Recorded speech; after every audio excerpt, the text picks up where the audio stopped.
बोल राधा दामोदर भगवान की जय। कार्तिक मास की जय। कलह का विष्णु लोक गमन, विष्णु दूत और धर्मदत्त संवाद। 20वां अध्याय।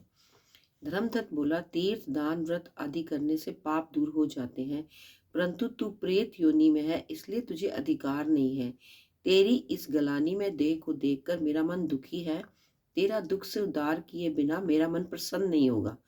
3 योनियों को देने वाला तेरा यह पाप बड़ा उग्र है। थोड़े पुण्य से ये क्षीण नहीं होने वाली तेरी प्रेत योनि बड़ी निंदित है। अतः इस जन्म में जो मैंने कार्तिक का व्रत किया है, उसके पुण्य के आधे फल से तू श्रेष्ठ गति को प्राप्त हो।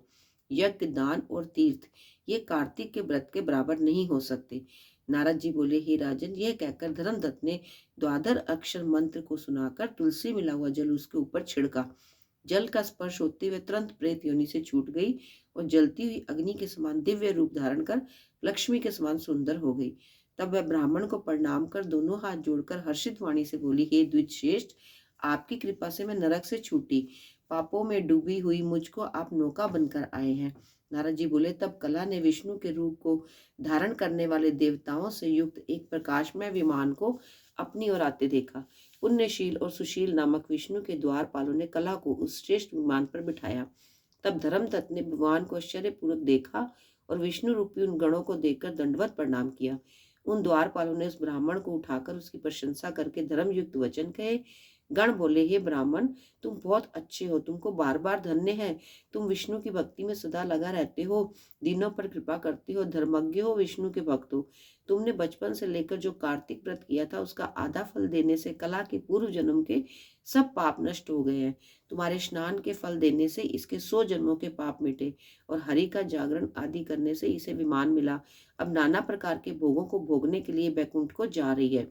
तुमने कार्तिक में जो दीपदान किया था, उससे इसे तेज मिला और तुलसी के पूजन से और कार्तिक के व्रत से जो तुमने इसको पुण्य दिया है, इसलिए विष्णु के समीप जाने की अधिकारी हुई है।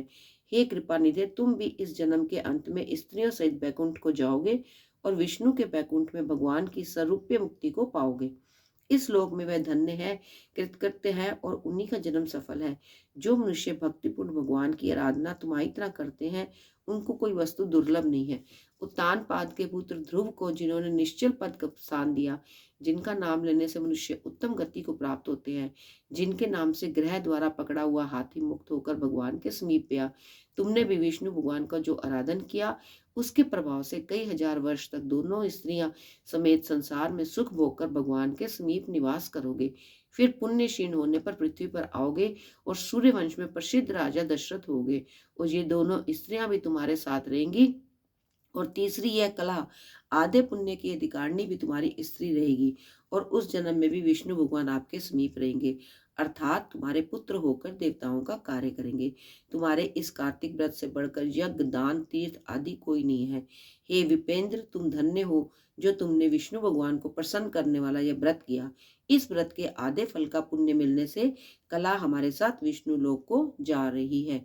बोलो राधा दामोदर भगवान की जय। विष्णु भगवान की जय। वृंदा देवी की जय। वृंदावन धाम की जय। गंगा मैया की जय।